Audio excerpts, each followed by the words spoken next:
Welcome to At the Ready Podcast, where we gear up men to navigate life's battles with purpose.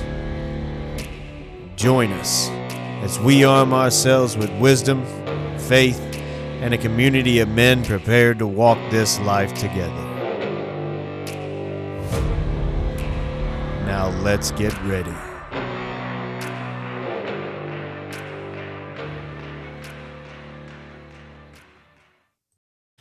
All right, so let's get into the big news that's happened here in our town. You know, we've danced all around it without saying it, but Yeah. And you just said faith is what's got me through the last 3 years, and you had a big part in it. So, for those of you who don't live in Mayfield, December 2021, we had a EF4, almost EF5, 4 miles an hour away from being yeah, an EF5 tornado come through.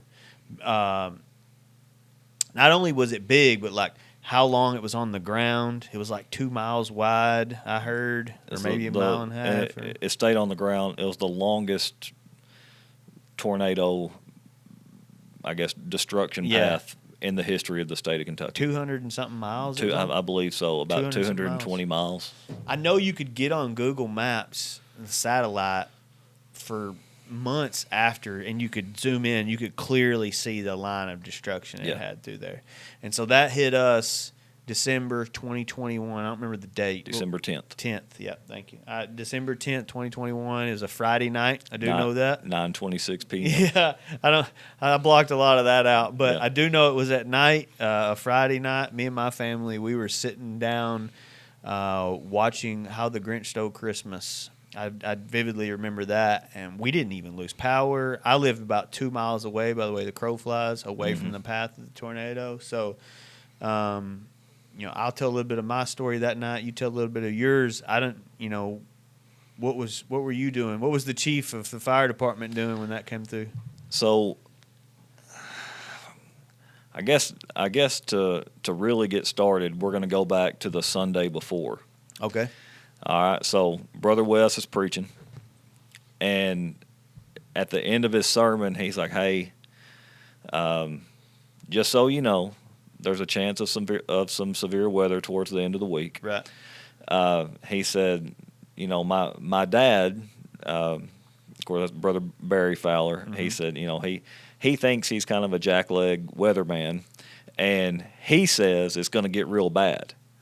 So, based on what he said, y'all should probably expect sunshine and clear skies. Yeah, yeah. And of course, everybody jokingly, everybody laughs. But then he says, "No, seriously, keep an eye on the forecast throughout the week, and let's just pray that everything's okay." Yeah.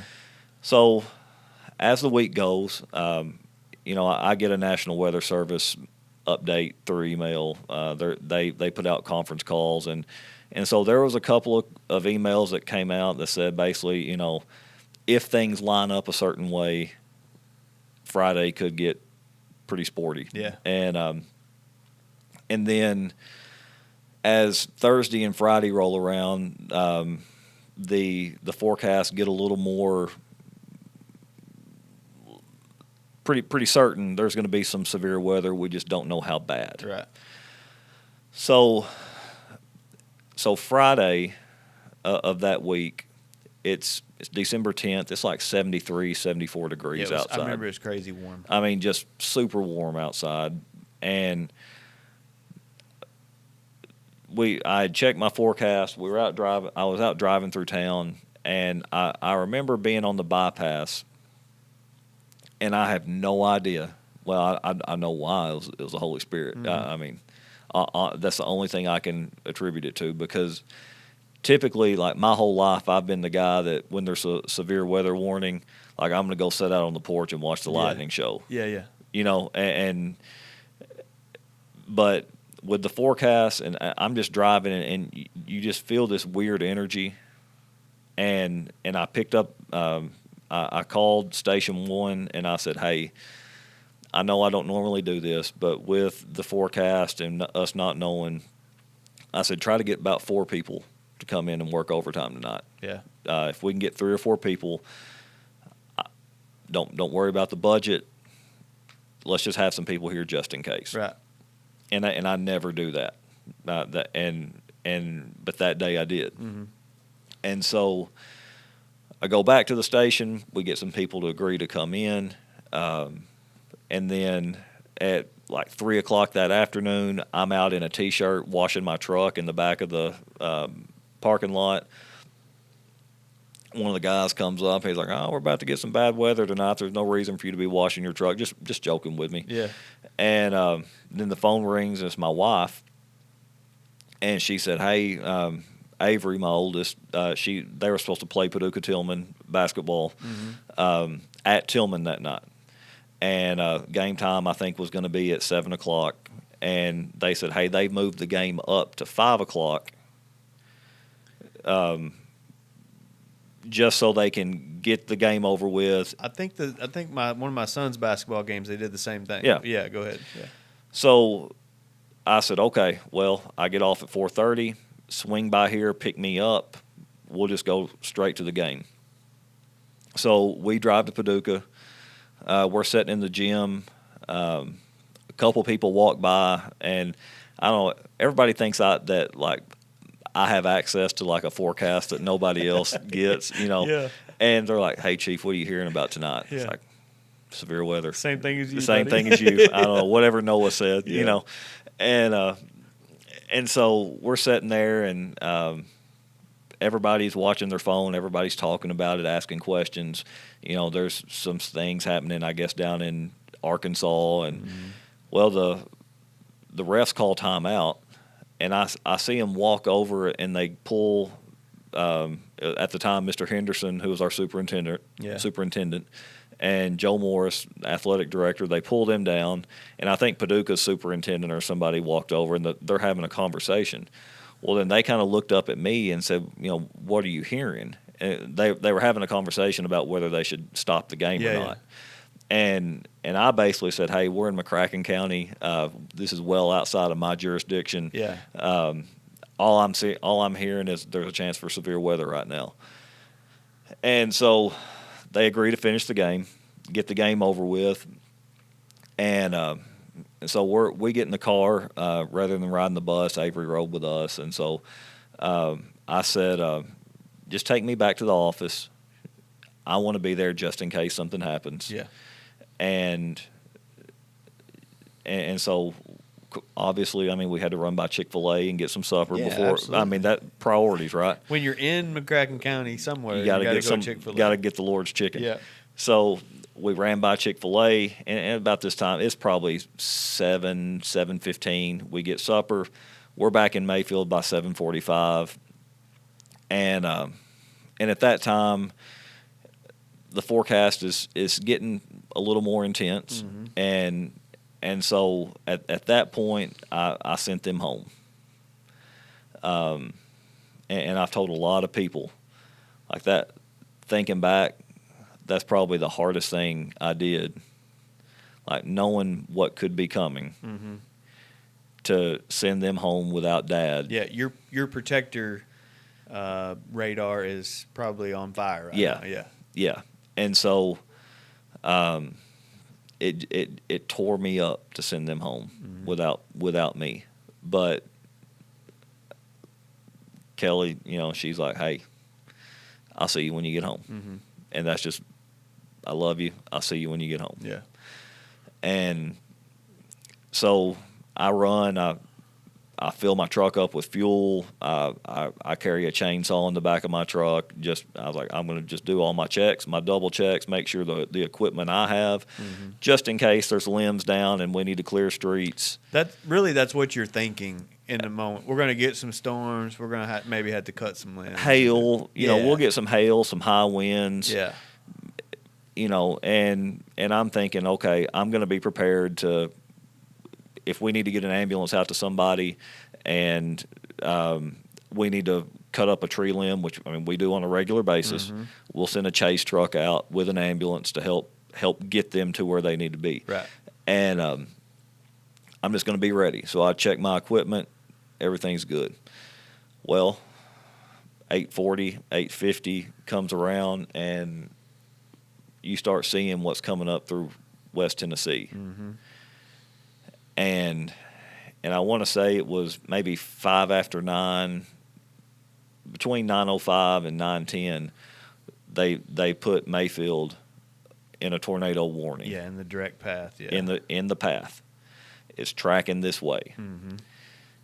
And like any normal person would do, me and one of my firemen, we go outside and look out towards the west. Yeah. And so we were standing at the door of the old fire station between City Hall and the fire department, looking back west over the county courthouse. Mm-hmm. And you could see the lightning, you could hear the rumble, and it was, that old saying, it's like a freight train coming through. Mm-hmm. You could hear the freight train getting closer, and I remember it started to sprinkle a little bit, and then we started seeing some hail, so we got up under the building, and then that blue-white lightning, I don't know why, but I'll never forget, it turned green. I'll never forget it. And I don't know if maybe it was hitting one of the candle factory, or if it had hit Mayfield Grain, where they have chemicals, and something was reacting in the air when lightning. I don't know what it was, but that lightning was like a greenish color. Wow. And then it got real loud, and I said, okay, it's time for us to go in. So we went in, and we got everybody, and we got them in the center of the building. And so there was an office over here, hallway, and then our locker room back here. And I think there were 8 of us in the building. And 3 or 4 of them were behind me in the locker room, and then 3 or 4 of them were down in the office across the hallway. And I just kind of stood in the doorway. I wanted to be able to see everybody. Yeah. And I broke every rule of stop and cover, or get down and cover your head. But for whatever reason, I just stood there. And like I said, as it happened, I wanted to be able to see everybody and account for everybody. Yeah. So I just stood in that doorway. And I remember I heard the first window break. And when that happened, the whole building pressurized all at once. Mm-hmm. And we had these big wood doors all through the building, and that pressure slammed them all shut at one time. And then when that happened, it was like every window in the place like imploded at one time. Wow. And then it was like being in a blender at that point. I mean, there's furniture and paper and dust and debris, and like you could feel the updraft from when it ripped the roof off of the building. When it took the roof off, it took the HVAC units off, right, which left holes. Yeah. And so you could feel like an updraft in the building. That's crazy. And it was probably the scariest 30 seconds of my life. And then just like that, it stopped. And it's over. Yeah. It's over. And you basically, is everybody okay? Yeah, chief. Yeah, chief. Everybody's good. And boom, we need you en route to the candle factory. Total chaos, total destruction. Yeah. And that was the first call that came in. Gotcha. And so then I don't remember, but one of my guys said, you just looked at us and said, okay, let's get to work. And that's what we did. Yeah. So everybody there at Station 1 went to the candle factory? No. Okay. No. Gotcha. We sent Station 3. Okay. They were the first. Where's it at? That's the one out by Green Acres on 10th Street. Okay, yep. That's the closest station to them. Yeah. And so they were able to get out there. They didn't get hit at all. Station 3, it actually lifted the roof up off of the building. Okay. Kind of like opening a can of Pringles. Yeah. And then it just set it right back down. And we really didn't know it until we got up. There was some soffit that came off, mm-hmm. and we got up there to fix it, and the nails that were holding the trusses and everything into the top plate of the they were missing the stud by about 1/8 of an inch. Gotcha. So you could tell that it picked it up, maybe shifted it a little bit. It picked it up and just set it right back down. So, but of course, they didn't have any heavy damage. They didn't even realize that it had happened. So the 4 of them out there, they went to the candle factory first. Station 2, which is on Broadway. Yeah. They were responding inside the kind of back behind Midtown. Yeah. They were in that area. And then us at Station 1, we got hit hard enough that like the first thing we had to do was get our trucks out of the building. Yeah. We had heavy steel roll up doors. Well, the pressure of the wind it caved them in. Oh crap! So they wouldn't roll up, and so I had a engine 1, a rescue truck, and four ambulances stuck in the building. Yeah. So we go outside. I don't know how. And this is one of those stories that like I'm trying to get a Ford endorsement or like a deal or whatever, but my F-250 is still sitting there on all 4 tires. Yeah. And so didn't have a piece of glass left in it. Right. Had holes in it. It looked like bullet holes where gravel and stuff had just went straight through. Went straight through. That's crazy. And but I stuck my key in it, cranked it up. She fired right up, and so we took a tow strap, and we used a K-12 saw and a tow strap in my truck, and we ripped the doors off of the building so we could get our equipment out. Yeah. Got to have the trucks. Got to have the trucks. Yeah, now, in the meantime, we sent people out on foot. Yeah. We knew that Heritage Manor, the nursing home just north of us. Yeah, a couple blocks away. Yeah. We knew that they had really bad devastation. We sent 2 guys, a paramedic, an EMT, 2 trauma bags, and they carried some oxygen cylinders. And they went down there and they took care of the people in there for like 6 or 8 hours until we could get trucks in to start evacuating people. Yeah. We sent people out on foot, but one of the issues we had, and you kind of at times you get that tunnel vision. Yeah. We were so consumed with getting the doors off so we could get the trucks out, we didn't pay attention to the fact that the streets were just littered. Yeah, where were you going to go? Where were we going to go when we got out there? Yeah. So, but while we were doing that, we got pretty just blessed, honestly. A couple guys pull up and some very expensive tractors, and they're like, "Hey, Chief, what can we do to help?" Yeah. And I said, "Push me a path. Yeah, start. I've got to get down this street." Yeah. And they said, "We're on it." That's awesome. So they all night they went up and down city streets pushing debris out so we could get fire trucks and ambulances out to people. Yeah.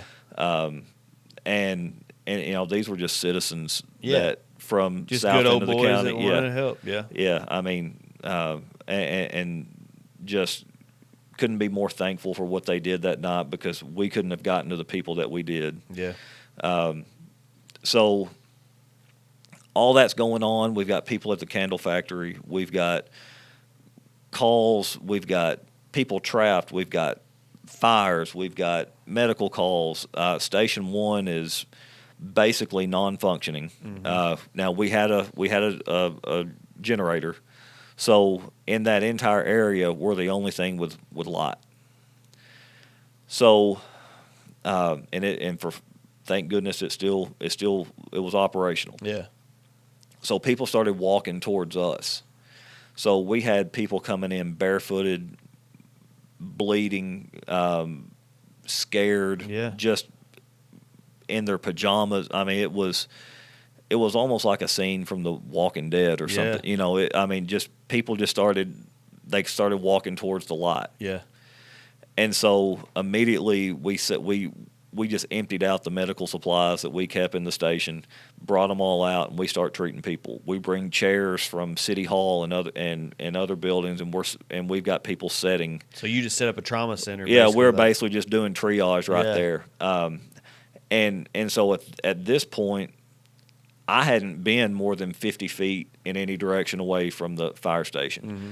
So I get my phone out and I call Joey Henderson, Mayfield Schools. I said, "Hey, I need school buses. I need people transported. If you can, I need you to open up Mayfield High School to be a shelter. Yeah. But I also need people transported to the hospital." Mm-hmm. And he said, "Jeremy, I don't have any school buses." I said, "What do you mean?" He said, "Every single bus in my fleet is destroyed. It hit the garage. Yep. I can't help you." Yeah. And I said, "Oh." Yeah, because it's that bus garage set between the candle factory and the city of Mayfield right there. So just not understanding the full scope of what just hit us. Yeah, how bad this was. So I hang up the phone. I call Matt Matting. Yeah. And he says, "I'll have you 2 buses there. We'll run all night. We'll take care of you." Yeah. So they send me buses, and so they pull up on Broadway between City Hall and CVS, and they're just shuttling people for us all night long. Mm-hmm. At one point, the hospital sent, I believe it was Dr. DeBrose and a couple of nurse practitioners. We were actually treating patients inside the fire station before we, sent them off to the hospital. See, I had no idea any of this was going on. That's crazy. Yeah. And so while all that's going on, we had people coming up with their pets and just looking for a place to get out of the weather, because we kept having different lines would come through, and it'd be raining, and it would rain, and then progressively the temperature dropped as the front passed through. Yeah. So we're sitting there. We've probably got 60, 80, 100 people in there. The sheriff is in there, Chief Kent from the police department. I'm in there. The mayor, Jesse Perry, Richard Heath, several city council members, county commissioners. So that was kind of our EOC. And so we have an emergency operations plan for the city and county. Yeah. And we have plans to set up an EOC, but everything on the list was destroyed. Oh no! I mean, every city and county building. Yeah. With the exception of my 2 substations and the county road department. Oh, so you're saying every building that you would have set it up every in building was that we destroyed? would have used was gone. Yeah, I bet there wasn't a contingency plan for that, was there? No. Yeah. No. I mean, in all the training you do, you never train to be one of the victims. Yeah. Right? So so we're up there working in all this chaos and just doing the best we can, and we're getting radio reports in and just calls coming nonstop, and I don't know why I remember this, but like it's stressful. Mm-hmm. I mean, it's high pressure, it's high, like emotions are running high. Yeah.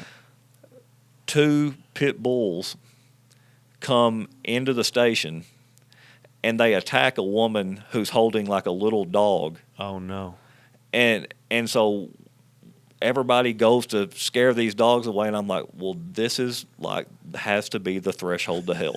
Like, we just got hit by a tornado, and one of our victims just got attacked by 2 pit bulls in the fire station.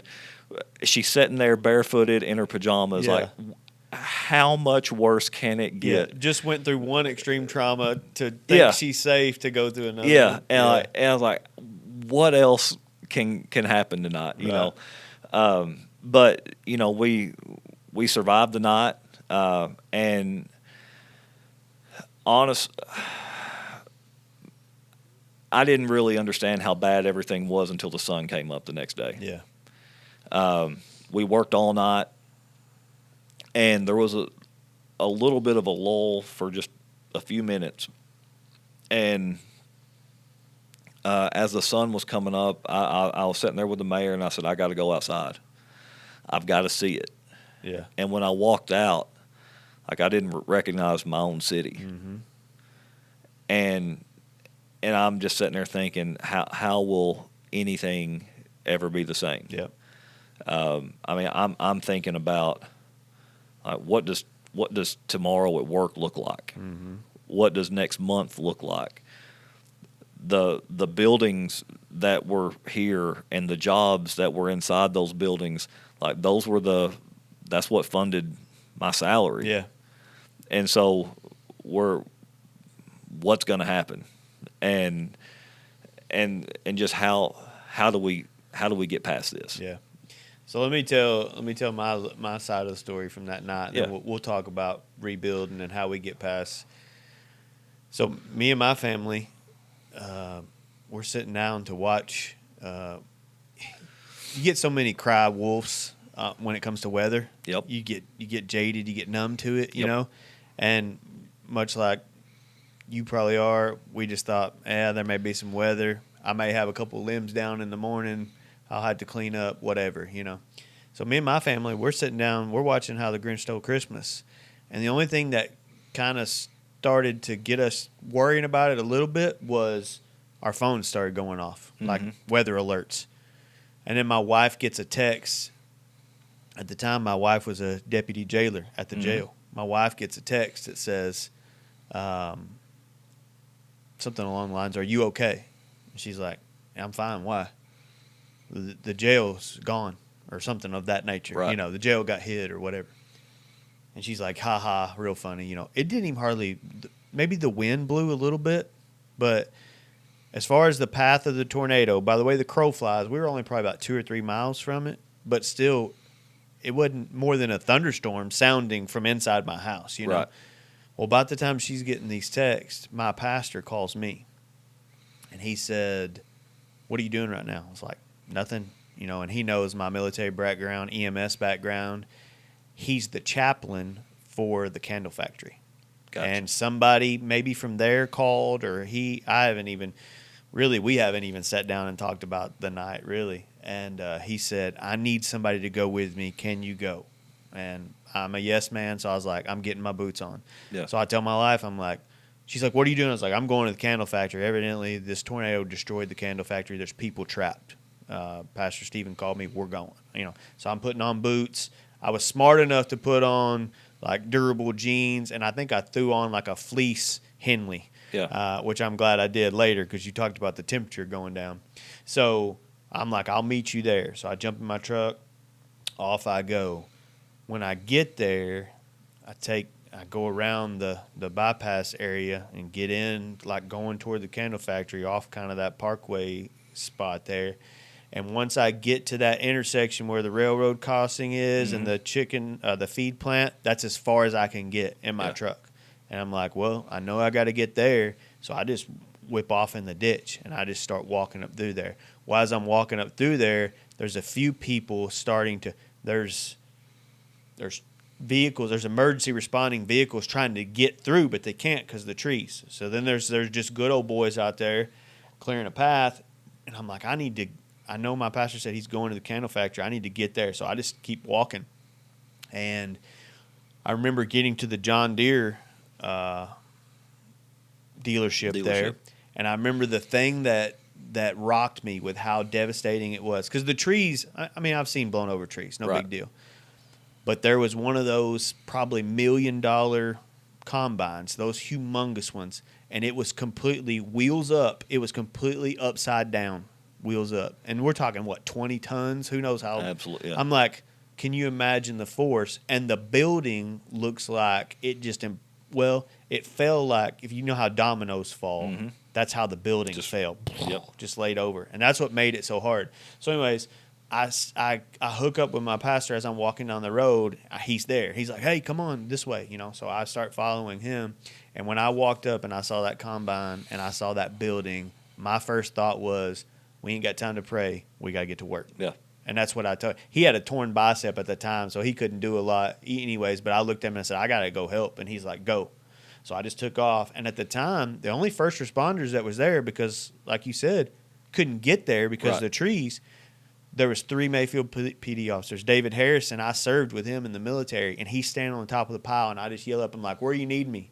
And he goes, you got your bag? You got a trauma bag?" I'm like, "Nope." He said, "Just get in here and start digging people out." So I just climb up in the pile. And what saved a lot of those people is they all took shelter in one spot. If they'd have been spread out all over the building, a lot more would have died. So I've got an aerial photo of that entire scene. Yeah. It's a couple 100,000 square foot building or 100,000 square foot? It's probably 100,000. Yeah. and in that it shows where one line dug out through it. Mm-hmm. And so I was in Owensboro this past week doing a presentation on the tornado, and I showed them. I said, we knew where their emergency plan had them to where they were supposed to go take shelter. So this is why you see this very specific line cut through the debris, because that's where everybody was. And then of course we went on and talked about a lot of people ran. Yeah. And so we didn't know. It was like 2 days later before we knew that everybody was accounted for. Yeah. But go ahead. Yeah. So we get there. A lot of the people had got themselves out. So that actually helped us, because then they started telling us, hey, they're all in this general area. We all took shelter in this general area. But what made it hard was how the building fell. We were you had to dig.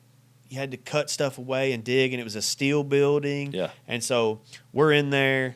I'm listening for people screaming for help. As me and a couple of other guys, just good Samaritans. We're not talking first responders. They're there, but they're doing their own thing. And for whatever reason, it's just the way God made me. I'm like, all right, I'm taking charge of this group. You guys follow me. We're going to go do. Yep.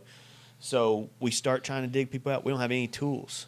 And at one point, they started hollering, "There's another tornado coming." I don't know where that came from. That they yelled the same thing with us. And so they're like, "You got to leave. You got to take shelter." I can hear people screaming, "Help me, help us, we're here." And I'm like, I can't leave these people. And they started, like, some of the first responders were getting mad at us, like, "No, you have to go take shelter."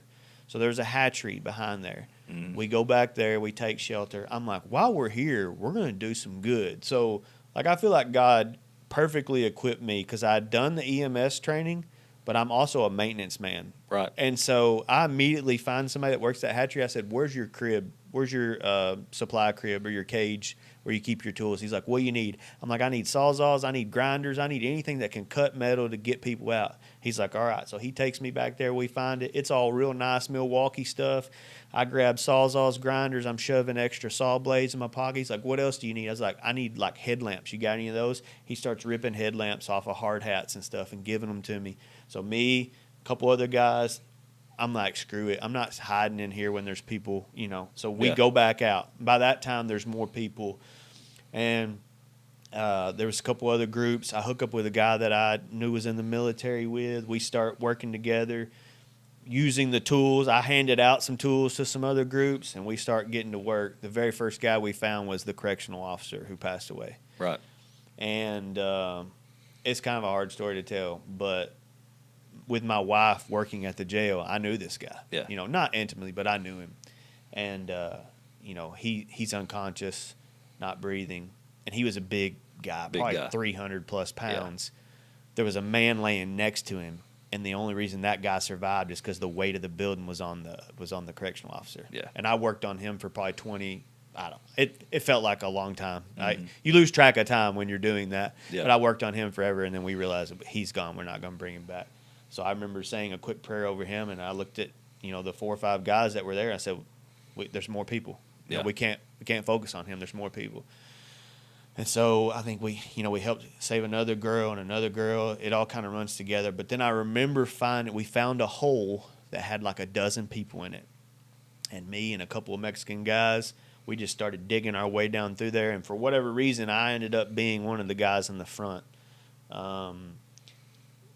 And I remember there was a black gentleman that was kind of behind me, and we find this hole of like 12 people, and we finally get to them, and we start pulling them out just one by one, and we get like, I remember a guy coming out, a female coming out, and then there's he actually looked Asian. It's funny how you remember some details and some details you don't, but he actually looked Asian, and he was trying to help me. Like, I'd hand him a sawzall, and he'd cut some debris, and I'd get it out, and we were working together.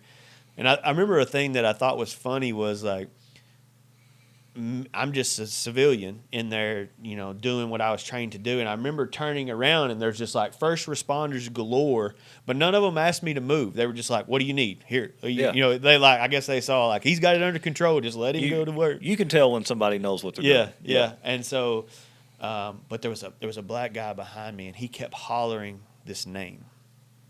and you know, the very next person that they hand me out is a black lady, and she's dead, you know, and had been for a while. She was already starting to stiffen up, and that was the girl he was calling the name for. And I remember he loses it, you know, and I had to physically grab him and say, "You have got to get it together." Yeah. Like, and then I remember telling some of the first responders, "You got to get this guy out of here." Yeah. You know, he's just losing. He's falling all over me. He's doing, you know, and his worst nightmare is probably coming true in this moment. You know, I don't know who this lady was to him, but so anyway, we work through and we get all those people out, and I think was it 9 that passed just in the candle factory. I believe so. I'm pretty sure I pulled 4 of the 9 out. Yeah. You know, it was tough, and you know, it was crazy. We were getting like car jacks out of people's cars to pick the building up off of them, you know, and so it was some craziness. So switch that back to my side of town. Yeah. So while all that's going on, my assistant chief, he lives out north of town. Right after it hit, he called me and said, "Hey, boss, where do you need me?" And I said, "I need you to go to the candle factory." Yeah. I said, that's probably the biggest single incident of this disaster for us. Right. And I want you to be, I'm putting you in charge of that. But I mean, so military, I'm sure, chain of command, incident command. Yeah, there's got to be an incident command. So like, I'm up there and I'm at 30,000 feet looking down, you know. Yeah. And then I have people that are down at 10,000 feet, and I was like, "You're my guy at the candle factory." So I want whatever you need equipment-wise, you relay that to me at the EOC. I put in the request. I will get you anything you need, but I need you out there to lead what's going on. Yeah. So he goes out there. He checks in with me a couple times, and I'll never forget this. One time, and this is probably 2 hours into it or so, because we had some mutual aid. Mercy had come down, Paducah Fire, Murray, and he called and said, "Hey, boss, I need your input." And I said, "Well, what's going on?" He said, "Well, we've got a guy. He's trapped, and we can't get his leg free, and his his vitals are trending down. We're thinking we may have to do something drastic." And I said, "What do you mean something drastic?" And he said, "Well, Lourdes, their ER director, is here. He's part of Paducah's, I think, SWAT team, rapid response team." Yeah. And he said he can amputate the guy's leg to free him up and get him out. And I said, "So why aren't we doing it?" He said, "He won't do it unless you give approval. You have to consent to it." Yeah. And I said, "I have to consent to it from across town." Yeah. Can't see. Don't I know can't what's going see. on. Yeah. I'm only going on what you're telling me, and you want me to consent to you. And he's the doctor. And he's the doctor. Yeah. That's the other. He's the doctor. Yeah. But you want me to give consent for him to amputate a guy's leg in a collapsed building, so you can bring him out. He said, "Well, we're afraid he's going to die if we don't do the amputation." Yeah. He has all the equipment. He just needs your go ahead. And I said, "Again, do you realize what you're asking me to do here?" Right. And he said, "Hold on a second." And I said, "Okay." And he said, "We think we might have a plan. They're working on something. Can I call you back in 5 minutes?" And I said, "Yes, you will call me back in 5 minutes, and I'll tell you yes or no then. But in the next 5 minutes, you move heaven and earth to get this guy's leg free, so I don't have to tell you to." Yeah. And 5 minutes later, the phone rings, and he said, "We got to cut one more piece of metal. We've got him free. We finally found somebody small enough to burrow down in there next to him and cut to free his leg up." Yeah. Everybody was just too big to get in where they needed to. And so, those are the things that like most people don't, like, they don't think about, they don't realize. And obviously the situation's way worse for the fellow that's trapped. Right. But, with everything going on in that scene that I just described in the downtown area, I get a phone call saying, "Hey, you have to consent to this doctor You got to make this call. cutting this guy's leg off under a collapsed building." Yeah. So there's just it's funny. It's not funny, but it's interesting to me to hear some other people's perspectives, because everybody kind of has their own version of what they saw and experienced that night. So, yeah. If I'm being honest, I could not have been more proud of our community. Because for toward the end, a lot of the first responders were having people leave. As more first responders, showed up. And at some point, it does get to a point where you get too many people and you're just in the way and all that. And I completely understand. As being a first responder, I understand that.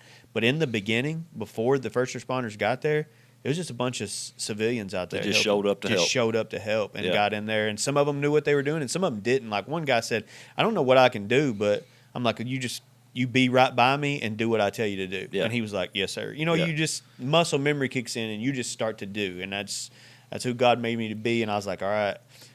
In the military, I was enlisted, so I'm good at leading small groups of people. Yep. I'm not that 30,000-foot view guy like you, but that small group of a team or platoon, squad size people, I can do that. Let's get in there and get to work. But I remember after we got that, I may know exactly the guy that you're talking about, because after we got the hole I was in, so when I say hole too, you brought it up. The top of the building that you got in there on, you're 12 foot or so off the floor. Yeah. Because the way the building collapsed. So we had to burrow down to get to the people who were on the floor. Yeah. And then getting them out was a pain in the butt too. Right. Like they just kept sending Stokes baskets in, and I'd throw them in the Stokes basket, and we'd basically an assembly line to get them out. Pass them and up. then they'd send me another Stokes basket down if they couldn't walk under their own power. Some of them, they were fine, but the building had been laying on them so long that their legs were numb, right. and they couldn't stand up. So then they couldn't get out. But we got that. It was probably 12 or 13 people in that little hole, and when we finally got to the last girl, she was dead too. I'm in the inside of the building, but there were people working from the outside to get to us. So actually the last couple of 3 people, we pushed them out the outside. They finally got to us that I just helped facilitate, get them out the other side. Gotcha. But when we got done, I was like, all right, in my mind, I'm thinking, all right, let's go on to the next hole of people, Right. So as I come out, some people are starting to say, we think we got them all. We think we got them all. There's like one, and then it's probably the one you're talking about. They're like, they can't get him out. Well, when I go to look over there, there's 20 people standing around. I'm like, well, I'm of no more use. So I come out, and, it's a chore just to get out. So I come out, and I'm good. Somebody hands me water. There was people there who were just hey, you need water? I'm like, yeah, sure.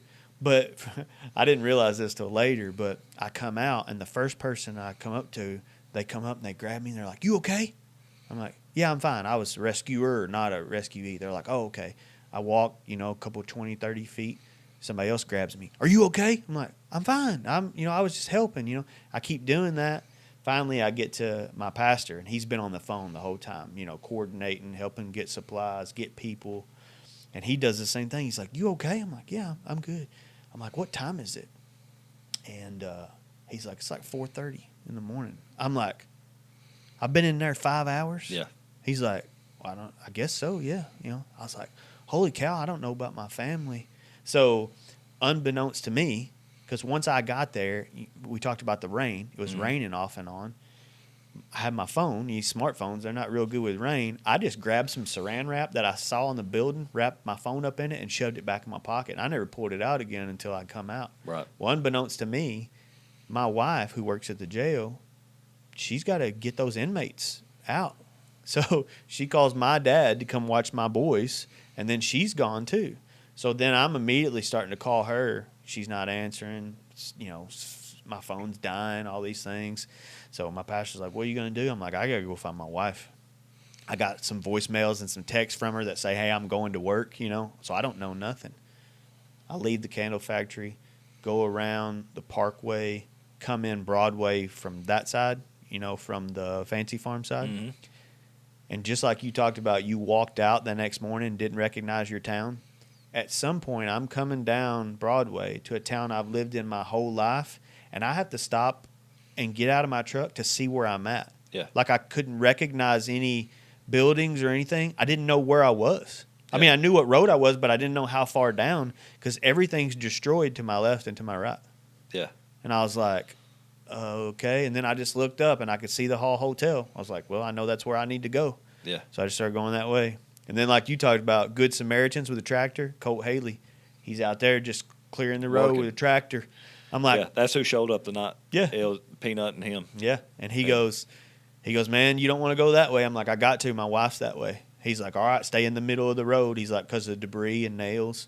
So I get there, and I eventually find my wife, and she does the same thing. She grabs me. She's like, are you okay? I'm like, I'm fine. Why? Well, it's a candle factory, and I'm knees and elbow deep in this candle factory. Evidently, I had gotten some red wax, and so my whole face was covered in red. People thought I was bleeding. Well, so when the next day when the governor came and we had to go meet him out there. Yeah. And that it was the next morning before I got to see the candle factory site. I go out there and I look at some of my guys and they had what looks like chicken pox. Yeah. And immediately I'm thinking, what chemicals have they been exposed to? Yeah, you're thinking chemical exposure. Yeah, and I'm like, what's going on here? But I ask him. He takes a rag and wipes his face, and it just smears. And so that perfume, the dyes, Yeah. they were sweating it, and it was coming out of their pores. Oh, dang. And as it would come out of their pores, it would leave a little circle. Yeah. But, I mean, like I said, it would just wipe off. But to look at them, you'd think every one of them had chicken pox or some kind of a rash. Evidently, I had it all over my face because people thought I was bleeding or whatever. Yeah, I mean, we had turnout gear that smelled like pumpkin spice and autumn shower. And, I mean, it was every color under the rainbow. Yeah. It was. Yeah, that night was crazy. And like I said, some of it's crazy to me. Like you talked about the dogs. Remember, it's crazy how I remember some of the details so vividly, but then there's some things like I can kind of remember. I can't see any faces anymore, if that makes sense. Like I remember, all right, I pulled out, the first person we saved was a male, and then there was a female and another female, but I can't see faces anymore. But then there's some details I remember so vividly, so it's crazy. Yeah, a lot of it, especially the next day.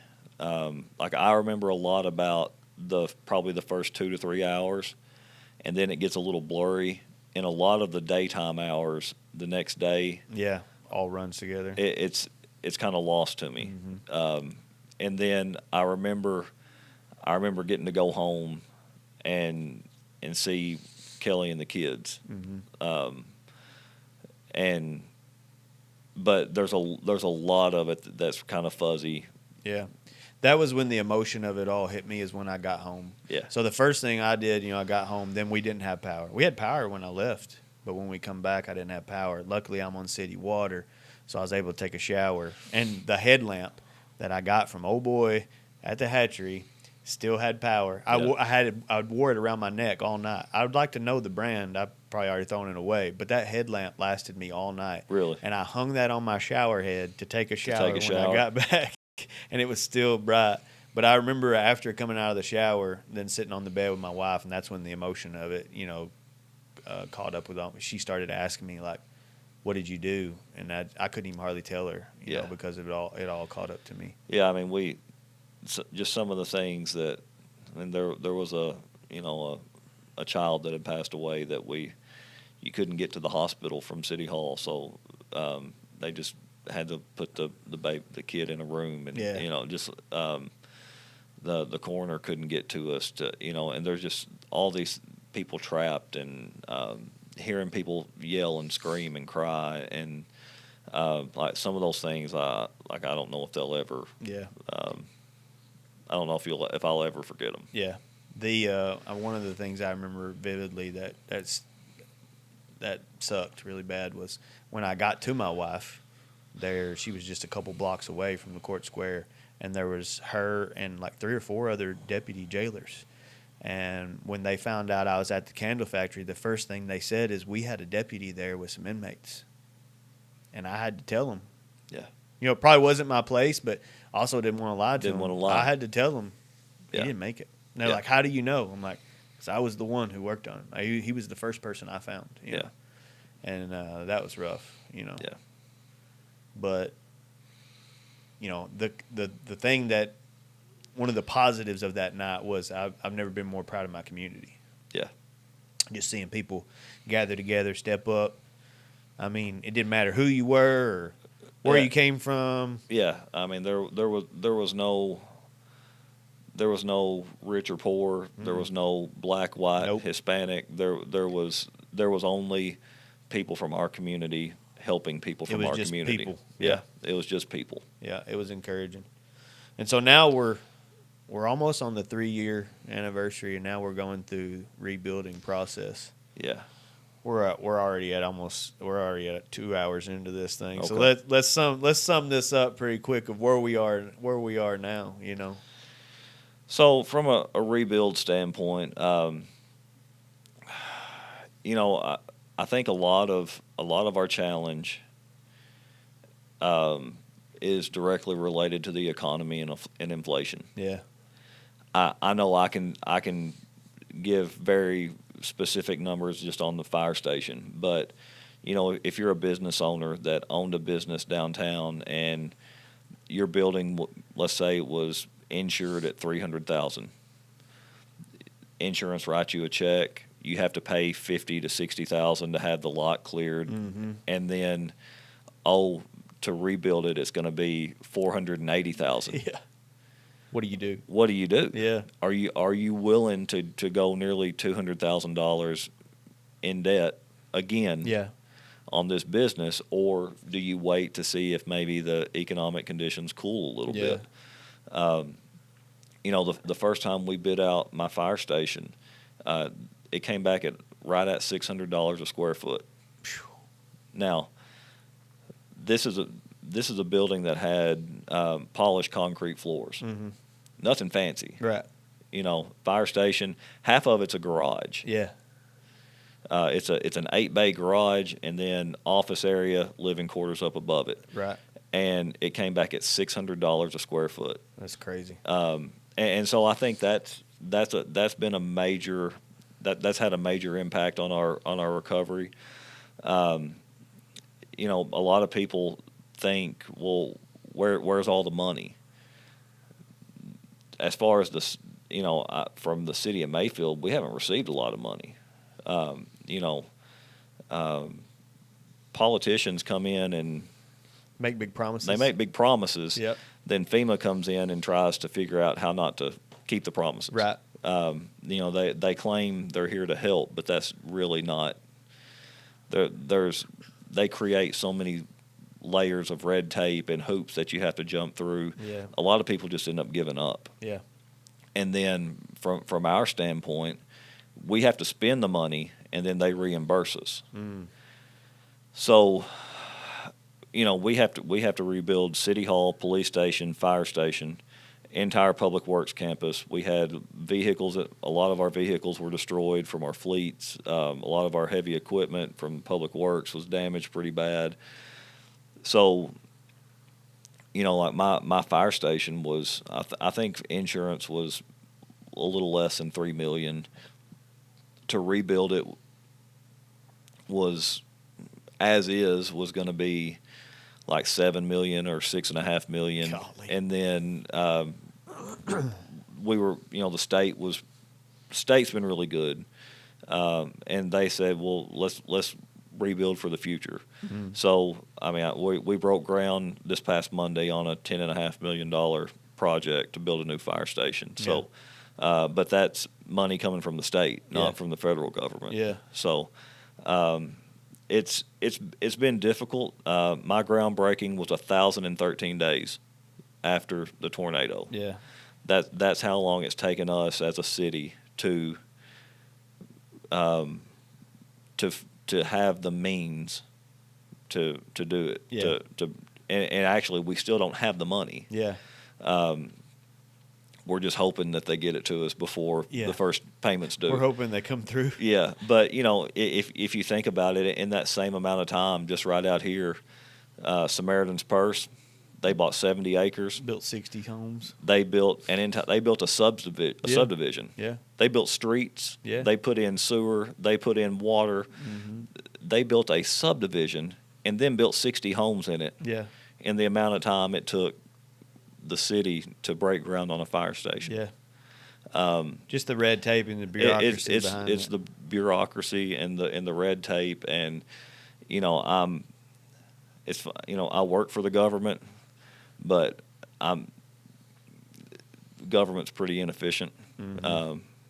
And I think everybody would agree with that. Yeah, there's so many. The guardrails are so steep on both sides of the road, to keep you from veering too far off. Yeah. That they just create layers that just slow down what needs to happen. Progress. And yeah, I think I see our community.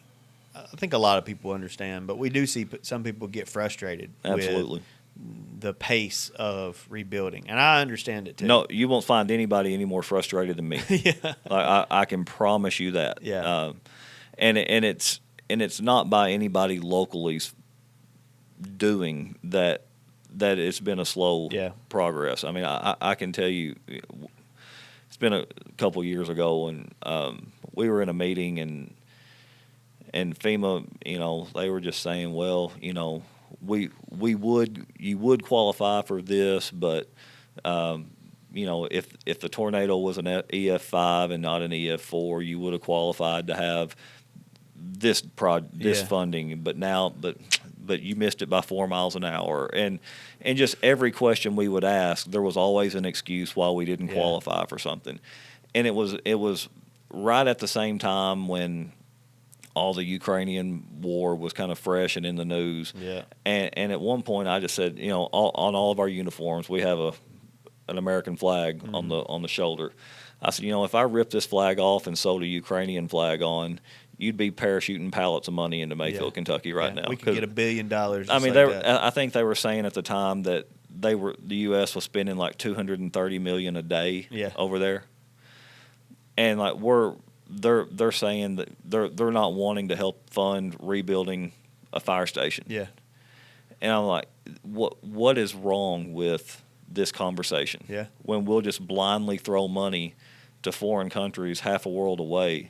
But the actual taxpayers that fund your jobs, a small community in the continental U.S. that has been devastated, we just don't qualify. We get the scraps. Yeah. We'll give you what's left over. Yeah, and it's so frustrating, and I completely understand the frustration that an outsider looking in would have.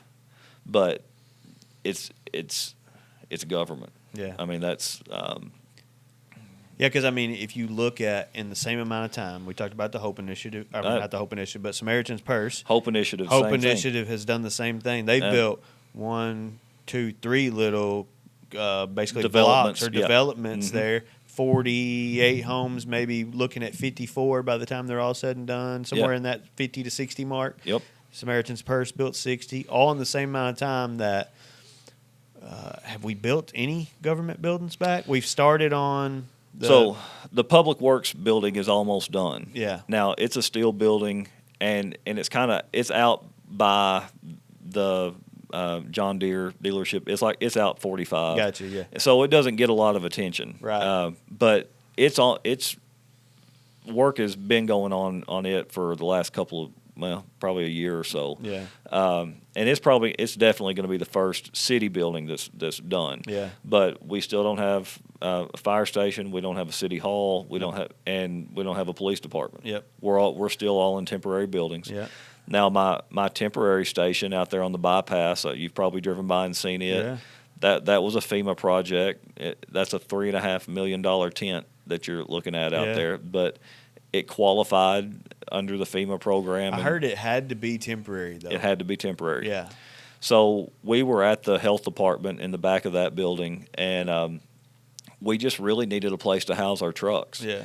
And the director at the health department, she was like, "Hey, I'll deed you guys an acre or a portion of ground, and if they'll let you, like, apply and build a steel building, a 60 by 80, or just a place to get your trucks in and out of the weather. You can stay here as long as you want." Yeah. But they wouldn't do that because that's a permanent structure. So that would have cost $350,000.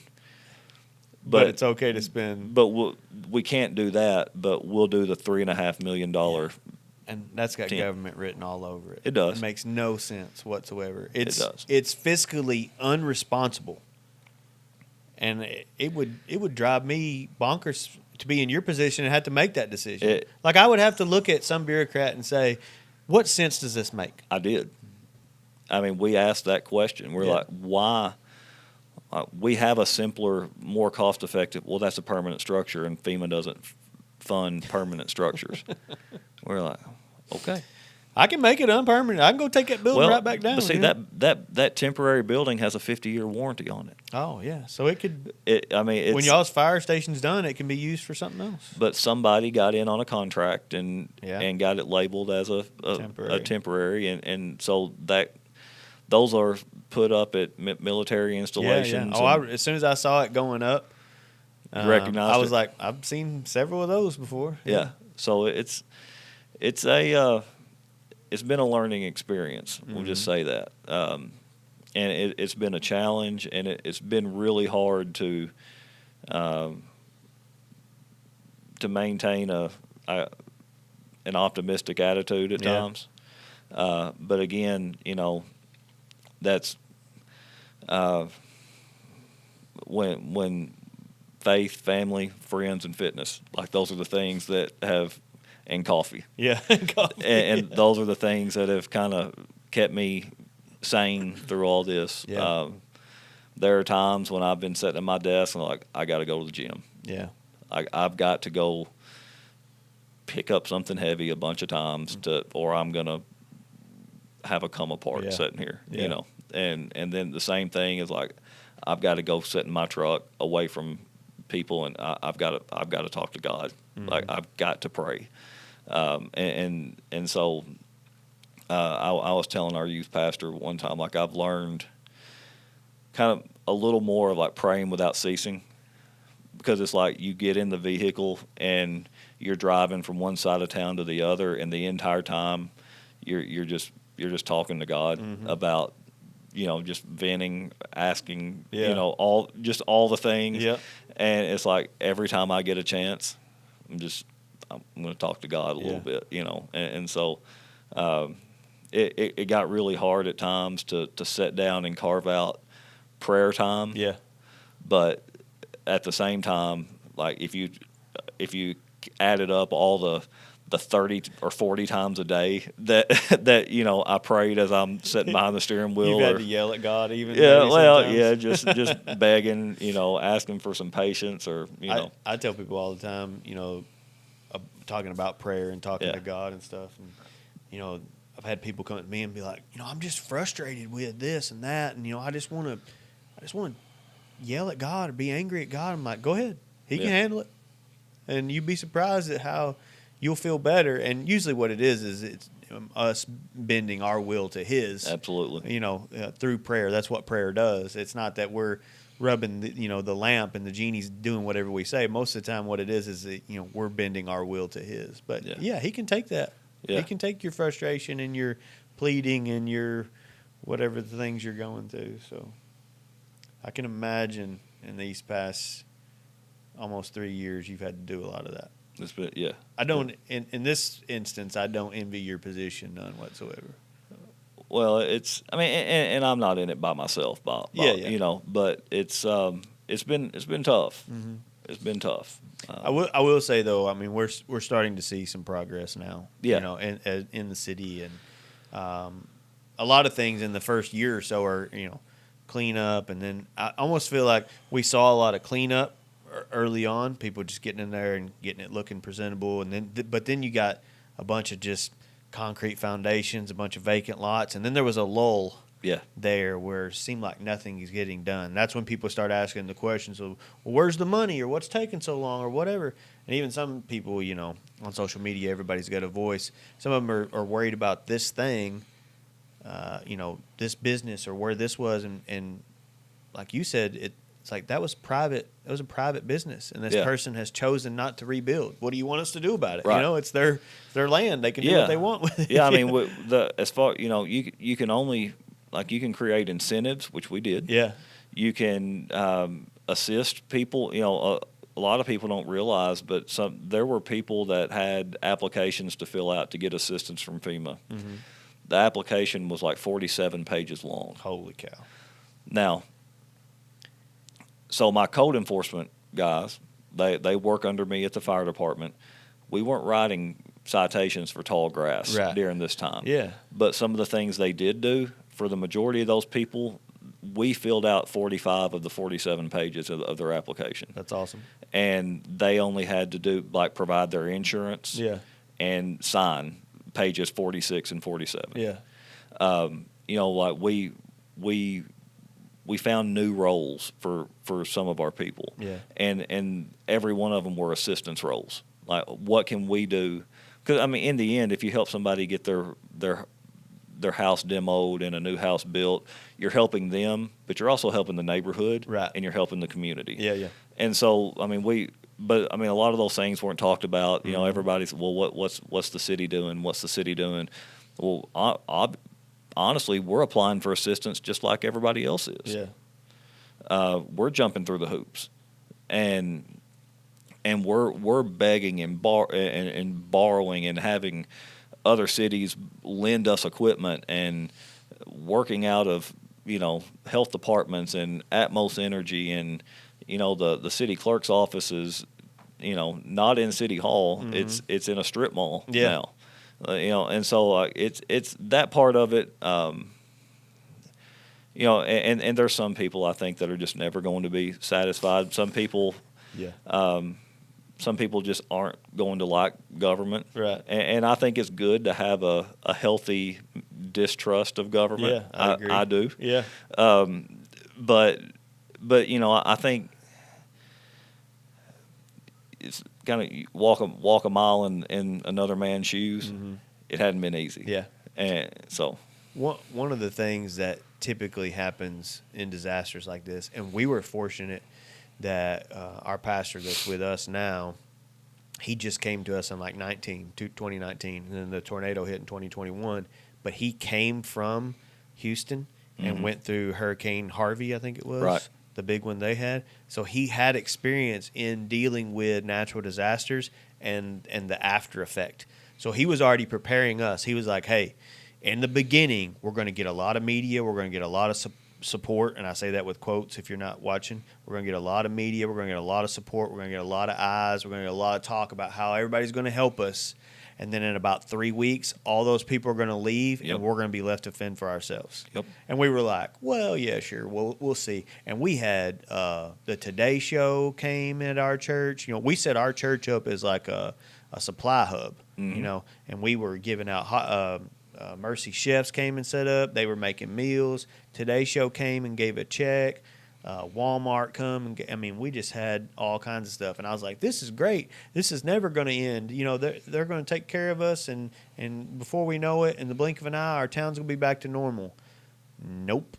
He was almost to the day correct. About 3 weeks, and the hoopla is gone, or maybe another natural disasters hit somewhere else in the country, and we're old news. Yep. They move on. And they move on to the next one.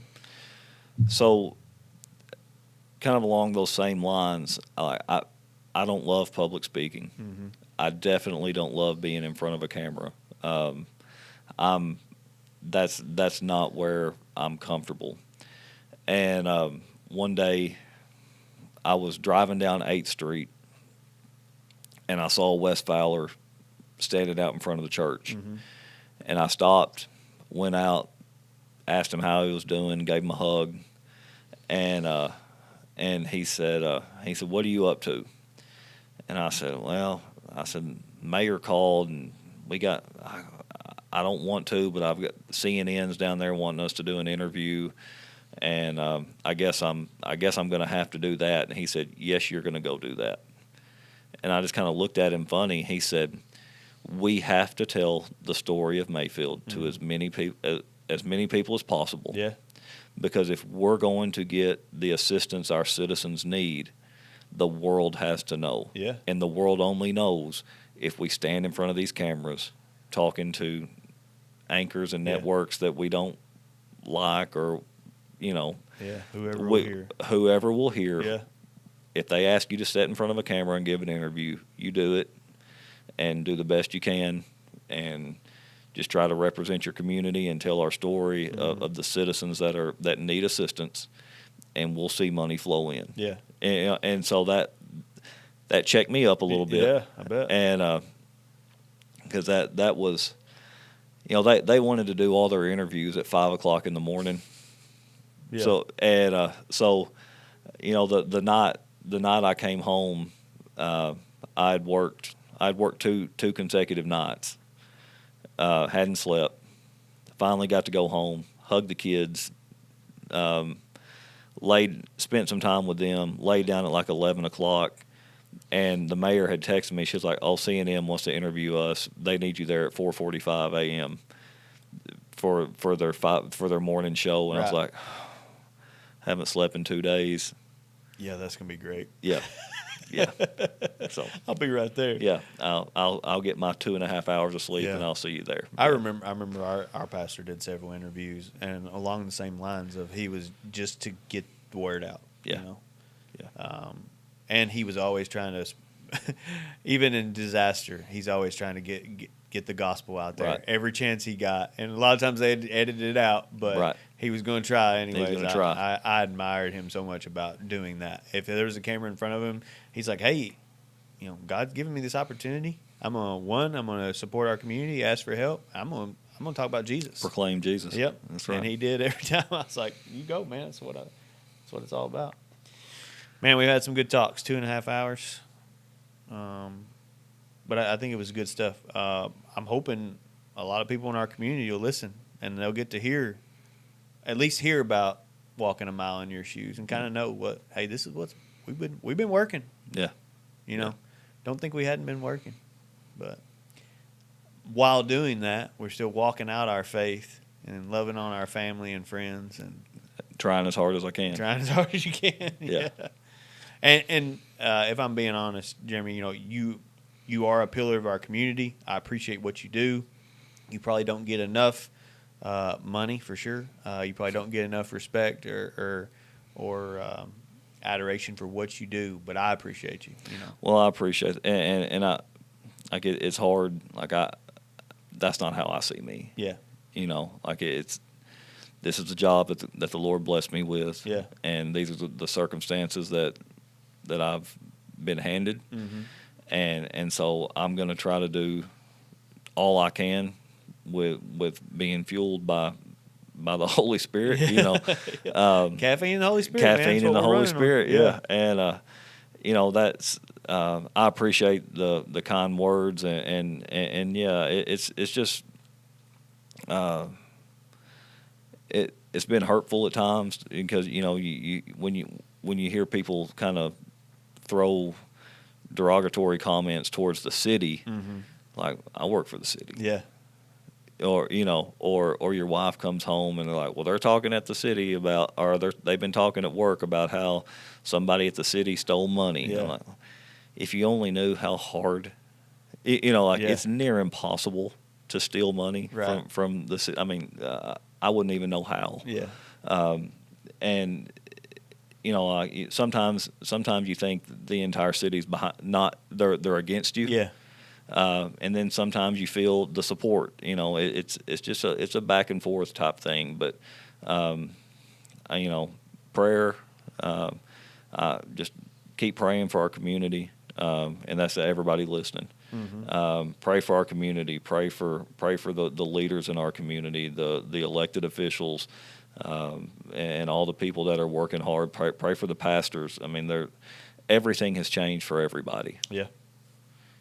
And that's for our students at school. Yeah. I still have teachers tell me that students, they cry and want to get in the closet when it's storming. Yeah. Like everybody has been impacted by this. So it's we still got a lot of recovery to do. I'm not ignorant to that, and I know the recovery has been slow, not near as fast as I'd like for it to be. Yeah. But we're playing the hand that we've been dealt, and like I said, that's just trying to stay focused on what I can control, and keep my faith in Christ. Lean on the Lord for the Lean rest. on the Lord for the rest. And that's what us as men, that's what we need to do. Absolutely.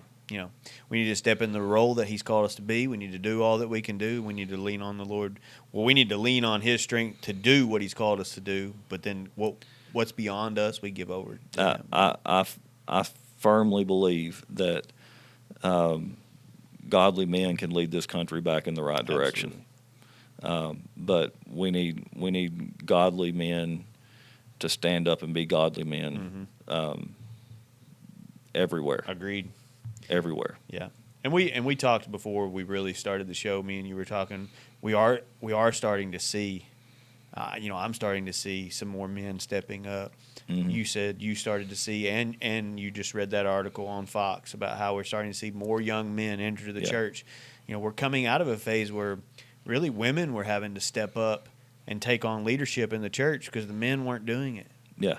There's a lot of motivation behind me starting this show. Yeah. Just like, come on, dude. I want to look through the camera to whoever's watching this and say, come on, man, let's go. Let's step up. I'm going to try to say this, but it's a quote I have on my dry erase board, and it's strong men create easy times. Easy times create weak men. Weak men create difficult times. Difficult times create strong men. That's right. And it's a cycle. And you can say the same thing about like revival in the church. Yep. When we get away from leaning on the Lord, things go the wrong direction, and then we come back to Him, and we right the ship. Yep. But that's life. That's men. That's at home. That's in the church. When things get easy and we think we can handle it ourselves, we stop leaning on the Lord, and then we're left to. We go off on the wrong path. I would encourage anybody that wants to see this, just read the Old Testament and look at the people of Israel. Absolutely. Absolutely. and that same cycle that we're talking about, you can read that through the whole Old Testament. Time for again. 40 years worth of it. Yeah. Yeah. So, but if godly men step up, you can change that. Absolutely. We see it every day. Yep, we do. All right, it's a kind of tradition for guests to pray us out. You good with that? Absolutely. All right, let's do it. Father God, we thank You for today. I thank You for Brad. I thank You for this podcast and the calling he has on his heart to bring men to You, to encourage men to follow You, to raise up godly men. I thank You for the time that we've had together. I pray, Father, that You would bless everyone who hears this. I pray, Father, that the words that we've said, the conversation we've had, might inspire others in some way. Father, just in all things, we give You the glory. Yes, God. We thank You for just providing this opportunity, for this avenue, for this the technology that's sitting here in this room that allows us to broadcast this conversation all over the world. Pray, Father, that You'll be with our community as we recover from this tornado. Be with the people that were impacted personally. Help us, Father, as Your people to help our brothers and sisters who are in need.